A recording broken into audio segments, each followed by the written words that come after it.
제가 편의점 갔다가 이 사진을 직접 찍었습니다. 이걸 보니 우리에게 기회가 오고 있음을 다시 한번 알게 됐습니다. 주식 투자 성공의 정의가 뭡니까? 바로 이런 분들이죠. 워렌 버핏, 피터 린치, 박용옥 선생님. 이분들의 공통점은 오랜 기간 동안 자산이 점차 증가했습니다. 이들을 통해 주식 투자 성공하는 방법을 오늘 볼 거고요. 마지막에 투자 유망 아이디어도 확인해 봅시다. 요즘 주식시장, 특히 한국 시장이 이렇게 안 좋습니다. 세계적으로 안 좋죠. 주식시장은 예측할 수 없습니다. 피터 린치가 말하죠. 돈 많이 번 워렌 버핏도 주식시장 예측하지 못한다 라고 말합니다. 근데 반면에 워렌 버핏은 이런 말도 해요. 주식 투자 리스크는 제로다. 예측 불가능한데 어떻게 투자 리스크가 제로라고 말할까요? 피터 린치는 좋은 기업을 보유하고 공부를 잘하면 돈을 벌 수 있다. 이런 말을 합니다. 이분이 말한 좋은 기업이란 건 미래 실적이 성장할 그런 기업이죠. 그런 곳에 투자해서 이분은 돈을 벌었다. 주식이 오른 데는 이유가 있다. 즉 좋은 기업에 투자해서 성공했다. 라고 말합니다. 자, 그럼 우리도 좋은 기업을 찾아봅시다. 자, 이런 회사가 있어요. 앞으로 성적이 좋아질 게 틀림없이 보입니다. 그럼 이 회사에 전 재산을 거는 게 워렌 버핏 말한 대로 투자 리스크가 제로가 되는 겁니까? 아니죠. 성공한 투자자들의 공통점은 분산 투자에 있습니다. 투자에는 변수가 언제나 따라오죠. 그럼 예상과 다른 변수가 뭐 있나? LIG 넥스원, 대표적인 방산주죠. 이 방산주는 주식 투자의 불확실성을 여실히 보여줍니다. 요즘에 이렇게 방산주가 계속 오른 이유가 뭘까요? 우크라이나하고 러시아가 전쟁했죠. 이것도 주식 투자의 변수로 작용했습니다. 2022년 2월에 침공했고 지금은 2025년입니다. 누가 2월에 침공할 줄 알았고 25년까지 계속 전쟁이 이어질지 과연 누가 예상할 수 있었을까요? 이런 방산주의 상승, 이 결정적 이유는 트럼프 때문입니다. 미국은 그동안 세계 경찰 역할을 했죠. 하지만 트럼프가 대통령이 되는 바람에 세계의 정의는 사라졌습니다. 동맹도 없어지고요. 그래서 자주 국방이 중요해진 정세가 됐어요. 그래서 세계 곳곳에서 방산의 역할이 상당히 중요해졌죠. 그 결과 LIG 넥스원 주가도 이렇게 오르고 있습니다. 그동안 세계 정의가 잘 유지됐는데 이런 상황이 될지 누가 예상할 수 있었을까요? 자, 그러면 과거로 돌아가 봅시다. 과거로 돌아갔을 때 또 방산주 테마에 투자해야 되는가? 여기는 엄청난 리스크가 따릅니다. 여기 투자했다가 갑자기 종전할 수 있죠. 그러면 폭락 리스크가 있습니다. 즉 예전으로 가서 방산주에 다시 투자할 만한가? 그거는 전 아니라고 생각합니다. 불안정하기 때문이죠. 돈을 버는 것보다는 잃지 않도록 하는데 초점을 맞추셔야 됩니다. 워렌 버핏이 그랬죠. 내일 갑자기 예상치 못한 비가 올 수 있습니다. 이렇듯 기업 성장은 변수가 생길 가능성이 항상 존재합니다. 그래서 성공한 투자자들은 꾸준히 실적 상승 확률이 높은 기업에 분산해서 투자했죠. 우리는 일반 투자자입니다. 보수 말고 하수의 입장으로 더 많은 기업에 분산 투자해야지 성공하겠죠. 변수는 지금도 오고 있습니다. 트럼프가 관세 3,521% 부과한다고 또 말했죠. 이걸 과연 예측할 수 있는 사람이 있습니까? 지금 이 관세로 영향을 받은 기업들도 엄청 많습니다. 자, 그럼 지금 이 상황에서 그 기업들 손절해야 될까요? 그 전에 이 관세가 미래에도 지속될까? 이런 시각으로 멀리 보고 시간을 주면 이 상황에서도 이길 수 있는 지혜가 생길 수 있습니다. 좋은 회사도 변수의 영향을 받습니다. 하지만 점점 그 영향은 사라질 수밖에 없죠. 시장 지지 때문입니다. 두 번째 성공한 투자자들의 공통점이 있습니다. 씨앗을 뿌리는 겁니다. 무일푼에서 천억대까지 간 자산가 박용옥 선생님. 지금은 돈이 더 많겠죠. 이분은 스스로 주식 농부라고 칭하는 걸 좋아합니다. 근데 투자했던 기업, 그 주가는 언제 오를까요? 실적이 상승하면 바로 오를까요? 그건 아닙니다. 주식시장의 미스터 마켓 때문이죠. 이 미스터 마켓은 기업을 가치 이상으로 올리기도 하고 가치 이하로 떨어뜨리기도 합니다. 성공한 사람들은 미스터 마켓 때문에 주가가 가치 이하로 떨어졌을 때 그리고 그 기업이 계속 성장한다면 투자했죠. 이렇게 저평가되고 성장하는 기업들은 시장에서 그 가치를 알아차릴 때 비로소 오르게 됩니다. 자, 그러면 주식 투자 씨를 뿌리란 말이 뭔가? 많은 종목을 사놓고 과일이 열릴 때까지 기다리란 말입니다. 하지만 분산 투자에 씨앗을 뿌리고 과일이 열리는 시기는 다 제각각입니다. 이 시기가 1년인가? 기업은 계속 성장하는데 몇 년간 제자리인 기업들도 많습니다. 기업이 성장을 안 했다. 근데 주가만 떨어졌다. 그래도 저평가일 때가 있어요. 기업 가치보다 더 떨어지면 오히려 매수 기회지요. 성장을 못해도. 그런 사례도 있습니다. 개인 투자자들은 이분들보다 더 많은 씨앗을 뿌릴 필요가 있습니다. 자, 이렇게 종목 씨앗을 여러 개 뿌립니다. 어떤 거는 과일이 빨리 나오는 것도 있고 잘하는 것도 있고 이렇게 되겠죠. 개인 투자자들은 이런 기업들을 안 좋아합니다. 왜냐고요? 당장 결실이 안 나오기 때문이죠. 생각해봅시다. 프로 투자자들은 저평가되고 있는 높은 시장 지위 기업을 매수하겠습니까? 주가는 물론 기고 있겠죠. 당연히 그들은 그런 회사를 매수합니다. 자, 피터 린치의 한 말 중요한 게 있어요. 수익을 당연하게 여기는 생각은 주가가 큰 폭으로 하락하면 확실하게 치유된다. 이 말을 다르게 해석한다면 씨앗을 뿌린 주식시장에서 마이너스인 걸 당연하게 생각해야 된다. 이걸 이야기하는 거죠. 피터 린치다 워렌 버핏 이들은 수백 가지 종목을 투자하면서 주식 계좌가 늘 플러스였을까요? 절대 아니죠. 주식은 대체로 플러스나 마이너스입니다. 대체로 싸게 사도 주식을 예측할 수 없기 때문에 마이너스인 경우를 당연하게 생각합니다. 그들은. 주식 투자는 하나씩 튀어오른 그 과일을 먹는 거죠. 주가 하락, 개인은 엄청 참기 어려워합니다. 그래서 앙드레 코스톨라니 이런 말 했죠. 우량주를 매수한 후에 수면제를 먹고 몇 년간 푹 자라. 이게 바로 앙드레 코스톨라니가 대중들을 위해 하는 말입니다. 주식 농부, 그건 기다림의 미학과 투자 철학을 가리키는 말입니다. 이런 투자 따라하기 쉬워 보이지 않죠? 하지만 이게 유일하게 돈을 버는 방법이에요. 자, 세 번째, 주식 투자 성공하려면 기업 모니터링을 해야 됩니다. 어떤 기업을 좋아 보여서 샀다. 좋아 보인다는 건 향후 실적이 좋아질 거다. 그래서 샀는데 그 회사가 우리 생각한 대로 잘 가고 있나? 그 모니터링을 해야 됩니다. 사놓고 가만히 있으면 안 된다 이거죠. 그리고 이걸 다르게 해석해 본다면 투자한 기업을 충분히 이해했는가? 이런 질문을 바꿀 수도 있습니다. 우리가 씨앗을 뿌렸습니다. 그게 과일이 될 수도 있고 썩을 수도 있죠. 그거를 구분해 봐야 된다는 겁니다. 이런 기업 모니터링 시 가장 중요한 요소는 기업의 산업 동향이 바뀌었나? 아니면 시장 지위가 달라졌나? 최근에 달라진 것은 방산주의 시장 지위가 확연하게 바뀌었죠. 이걸 확인해야 된다 이겁니다. 세상은 빠르게 돌아가죠.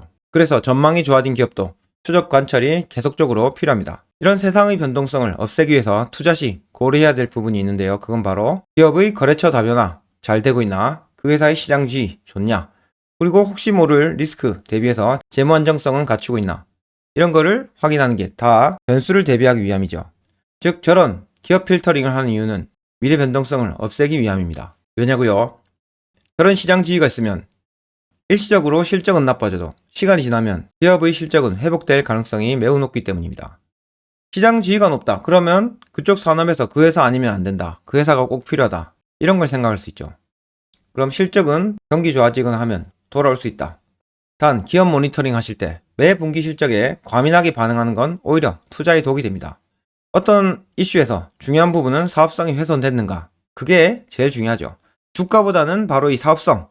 이거를 중점적으로 보셔야 됩니다. 네 번째, 주식 투자 성공하려면 중요한 부분은 바로 주가, 실적 둘 중 하나라도 떨어진 투자. 이걸 지속해야 되는가? 이런 질문을 해보는 겁니다. 개인 투자자들은 기업 내용, 시장 지위, 기업의 실적 이것들이 향후 회복될 것인가?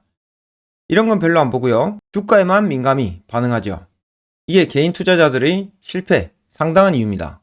기업 내용 말고 주가를 더 살피기 때문입니다. 이게 사람들의 문제다. 왜 샀는지 모르니까 팔고 내려가면 어쩔 줄 모른다. 어떤 사람들한테 물어봅니다. 그 기업 왜 샀냐고. 설명 못하는 사람도 많지만 설명하는 사람은 되게 짧게 말해요. 하지만 그 설명 그게 끝입니다. 실제로 그 사람은 기업을 정확하게 이해하지 못하고 겉으로만 아는 경우가 훨씬 많더라고요. 프로들은 주가 하락 시 어떻게 합니까? 그들은 최선의 방법을 택합니다. 주식을 계속 가지고 있는다. 개인 투자자들은 주가 하락할 때 썩었다. 실적이 안 좋다. 망했다. 이렇게 생각하죠. 하지만 프로 투자자들은 기업 사업성이 진짜 바뀌었나? 기업 입장에서 생각해 봅니다. 이런 걸 보면 기업에 동행하란 말이 와닿죠. 주식시장은 확신을 요구하며 없는 사람은 반드시 희생된다. 이렇게 또 강조합니다. 이런 예를 들어봅시다. 24년 중간에 롯데헬푸드란 거를 매수했다 칩시다. 매수하고 나서 주가가 이렇게 떨어졌습니다. 이렇게 다 떨어진 주가, 이제 손절인가? 분명히 좋다고 했는데 왜 빨리 안 오르지? 이런 불평을 하게 됩니다. 좀 공부한 사람들은 롯데헬푸드 실적을 봐야 된다. 이런 생각으로 실적을 실제로 보니까 영업이익이 마이너스 되는 겁니다. 실적도 엉망이네? 손절인가? 이런 생각까지 합니다. 자, 이렇게 주가와 실적까지 간단하게 보는 사람들, 그들에게 질문을 합니다. 이 기업을 정확하게 이해했습니까? 자, 그럼 주가 떨어진 원인을 살펴봅시다.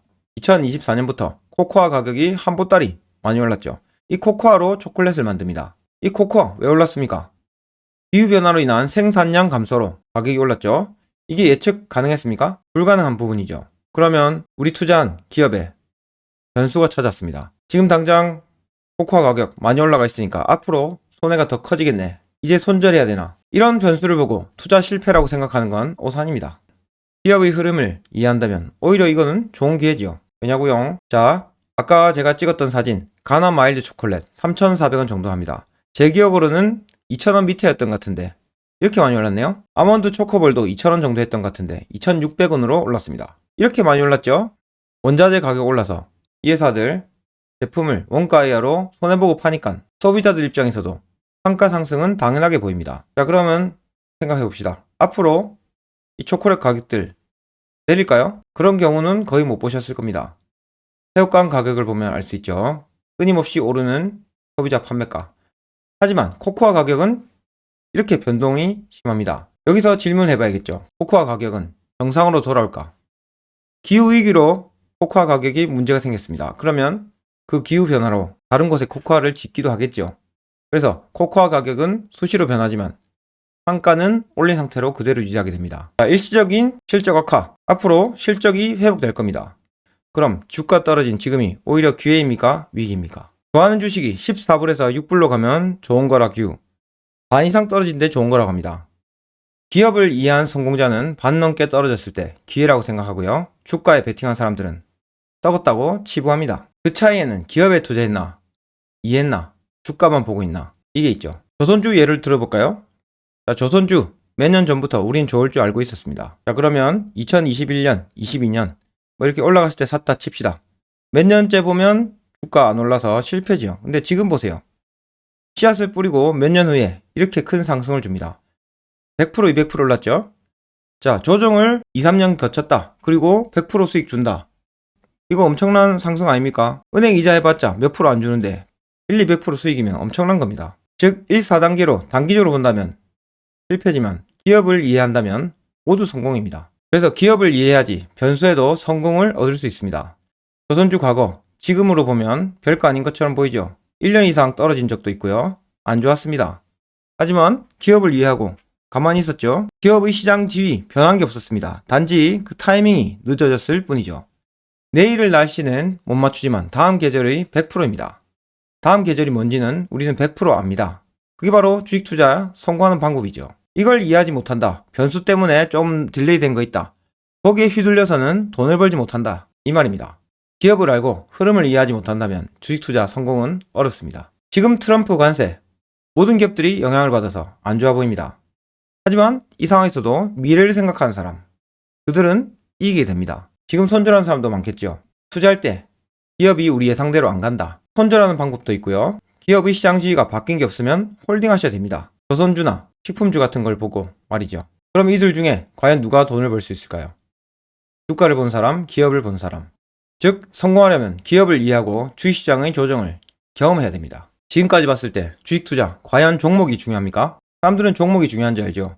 하지만 기업을 이해한 사람은 이때 손절 안 하고 들고 있고요. 주가만 본 사람들은 안 오른다고 팝니다. 팔고 나면 두세 배 오르는데요. 롯데헬프드도 마찬가지죠. 떨어진다고 팝니다. 주가 보죠. 기업을 본 사람들은 더 들고 씨앗을 더 키웁니다. 역사적으로 증명된 성공한 투자 철학을 꾸준히 지키고 실천하는 게 주식 투자 성공의 열쇠입니다. 이런 투자 철학을 지키는 사람만이 성공합니다. 그래서 주식 투자는 성공한 사람 많이 없는 거죠. 이런 걸 이해했지만 상황이 되면 여러분들 잘 실천이 안 될 겁니다. 그거는 피가 나는 연습과 실천이 필요할 뿐이죠. 주식 투자 성공, 종목이 중요한 게 아니다.